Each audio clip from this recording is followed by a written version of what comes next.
شیخ طریقت امیر اہل سنت دامت برکاتہم العالیہ کے مدنی مذاکرے میں مدنی پھول ملاقات کا بھی سلسلہ۔ روزانہ عصر کے وقت اگر یا وکیلو 7 بار پڑھ لیا کریں تو انشاءاللہ آفتوں سے پناہ ملے گی انشاءاللہ۔ مدنی مکالمہ ہوا براہ راست، نگران شورا کی شرکت، مدنی پھولوں سے بھی نوازا۔ جب بچہ پیدا ہوتا ہے تو ایک خاندان میں خوشی کی لہر ہوتی ہے کہ بچے کی ولادت ہوئی، بچے کی ولادت ہوئی۔ ان خوشیوں کے معاملات کو جو چیز دکھ میں بدل دیتی ہے، رنجیدگی میں بدل دیتی ہے، وہ ہے لینے دینے کا رواج۔ چاہے میں قرض لے کر دوں، معاذ اللہ سود لے کر دوں، معاذ اللہ میں کچھ بھی کر کے دوں، مگر آپ کو دوں، اگر میں آپ کو نہیں دیتا تو نہ دینے کی صورت میں گھر میں لڑائی، گھر میں جھگڑے، بالخصوص بیٹی کے ساتھ مسائل۔ رکن شورا حاجی عبدالحبیب اتاری کے مدنی پھولوں کا حسین مدنی گلدستہ۔ اپنے آپ سے پوچھو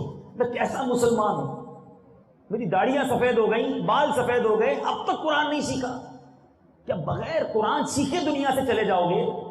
ایسا نہ کریں، آگے بڑھیے، خود بھی سیکھیں، اپنے بچوں کو بھی سکھائیں۔ پاک امجدی کابینات باب الاسلام سندھ پاکستان کے عاشقان رسول کو مدنی پھولوں سے نوازا۔ نگران شورا نے عالمی مدنی مرکز فیضان مدینہ باب المدینہ کراچی پاکستان میں آپ نے مدنی کاموں میں شرکت کا ذہن دیا۔ یہاں اراکین شورا بھی تشریف فرما تھے۔ مدنی مرکز فیضان مدینہ مدینہ ٹاؤن سردار آباد پنجاب پاکستان میں رکن شورا عقیل اتاری المدنی نے مکاتب کے اسلامی بھائیوں کو مدنی پھول ارشاد فرمائے، جس میں نگران چشتی کابینات نے بھی شرکت کی۔ شعبہ تعلیم کے زیر انتظام مرکز الاولیاء لاہور پنجاب پاکستان کے گورنمنٹ ٹیکنیکل ٹریننگ کالج کے پرنسپل میاں احسان الہی سے ملاقات کا سلسلہ ہوا۔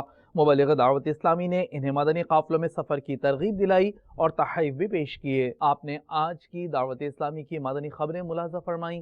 مزید خبروں کے ساتھ پھر حاضر ہوں گے انشاءاللہ عز و جل۔ مدنی چینل دیکھتے رہیے۔